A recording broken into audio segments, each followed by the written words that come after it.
नमस्ते सदा वत्सले मातृभूमे त्वया हिन्दुभूमे सुखं वर्धितोऽहं महामङ्गले पुण्यभूमे त्वदर्थे तत्त्वेशकायो नमस्ते नमस्ते प्रभो शक्तिमन् हिन्दुराष्ट्राङ्गभूता इमे सादरं त्वां नमामो वयम् त्वदीयाय कार्याय बद्धाकटीयं शुभामाशीषं देहि तत्कृते अजयंश्च विश्वस्य देहि च शक्तिं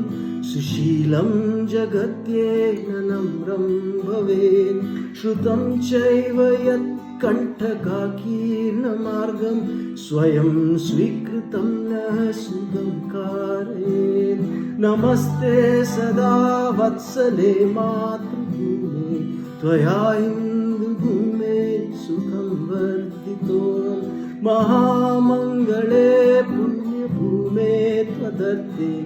तत्त्वेशकायो नमस्ते नमस्ते समुत्कर्ष निःश्रेय तस्यैकमुग्रं परं साधनं त्वां निरवृतं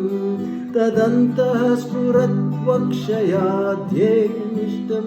हृदन्तः प्रजाकर्तृतीव्रनिशं नमस्ते सदा वत्सले मातृभूमे त्वया हिन्दुभूमे सुखं वर्धितोऽहं महामङ्गले पुण्यभूमे